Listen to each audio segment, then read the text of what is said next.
Dejan, kje si pa ti prišel? Da, vrlo dobro. Kje ste prišli? Prišli, evo prišli. Andrija, hvala za tale intervju naprej. Lahko se pogovarjamo v slovenščini, ker slišimo, da vam zelo dobro gre.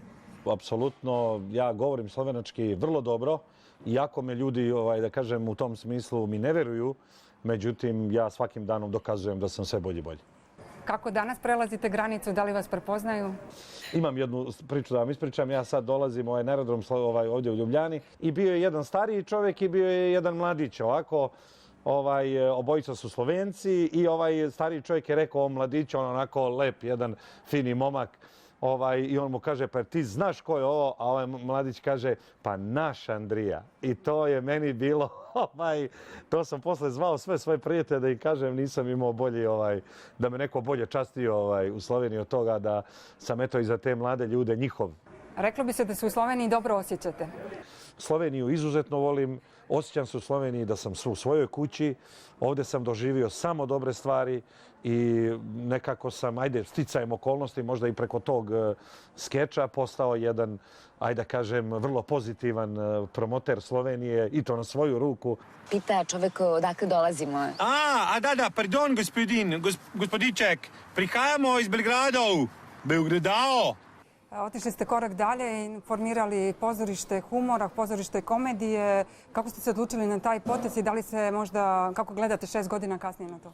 Pa to je veliki uspjeh u ovom vremenu. Veliki uspjeh u jednom generalnom evropskom nerazumijevanju kulture u kojoj se kultura ubija zarad nekog, da kažem, fashion food, fashion banking, fašizma koji nas tako surovo i beskrupulozno tera da se ponašamo kako oni hoće. Interesuje me priroda, interesuje me ekologija, interesuje me da mi voda bude zdrava, to me interesuje. Interesuje me vazduh, to me zanima. To me zaista zanima. Zanima me kulturna politika za koju mislim da je jača od real politike. Dakle, da ti svoj lični identitet ne gradiš na nacionalnom opredeljenju i na onog gdje si ti rođen. Jer nismo to htjeli, nije nas niko pitao. Nego ga određuješ na osnovu svojih dela. Zanimljivo da ste se kao glumac odlučili 2018. da osnujete pozorište i kako ono danas funkcioniše, kako radi? Imam velika imena, ali radim pod pritiskom. Naravno, već 3-4 godine imamo ljude okolo koji su participiraju u tim opštinskim strukturama i u kulturnom centru, apsolutno nekompetentne, koji pokušavaju na sve moguće načine da nas odatle izbace. Tako da ja se borim sa tom trulom administracijom, smatram da sam na braniku kulturnog identiteta Srbije, sigurno, a na kraju krajeva participiram i u drugim kulturnim identitetima, ovim našim. Tako da sam sa tim skečom na slovenačkoj granici gdje su me svi Slovenci zagrlili i rekli mnogo je smiješno. Suštinski sam napravio najveći marketinški udar za Bled koji je Bled ikad imao. Tako da u stvari bih trebao da budem sad na Bledu, a ne da budem ovdje u Ljubljani. Kam greš? Ko greši?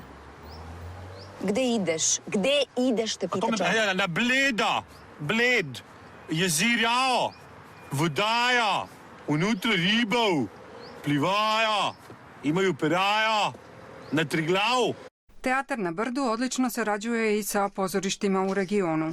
To je Luda kuća u Zagrebu sa Reneom i sa Đurom, sa njima to je fenomenalno pozorište zagrebačko, nevjerovatno popularno. Ovdje u Sloveniji sa Špas teatrom, sa tim divnim gospođama koje rade taj teatar fantastično, koje su toliko divne, profesionalne, sa kojima imam jedno fantastično iskustvo. Imao sam jedno predivno iskustvo, igrao sam u Portorožu u auditorijumu, bilo je 1600 ljudi, gdje god hoću da radim, ljudi se odazovu. Tako da sam izuzetno zadovoljan. I hvala Bogu da imam ove naše ljude ovdje, ovih 25-30 miliona ovih naših ljudi koji stvarno u ovim novim generacijama pokazuju izuzetnu spremnost da poboljšamo sve te zarđale, teške odnose u kojima nas pojedini ljudi vraćaju bez ikakvog razloga. Planirate jedan veliki projekat koji će, šta je ironično, biti osnovan u Njemačkoj. Imamo sada jedan projekat tog pozorišta u dijaspori. To će biti pozorište, imat ćemo naravno titl makedonski, slovenački, bugarski, turski, nemački. Dakle, svako ko bude participirao u svemu tome. Ja sam mislio da napravimo jedan veliki festival, balkanski festival, pazite, u dijaspori, da svi da učestvuju u tome.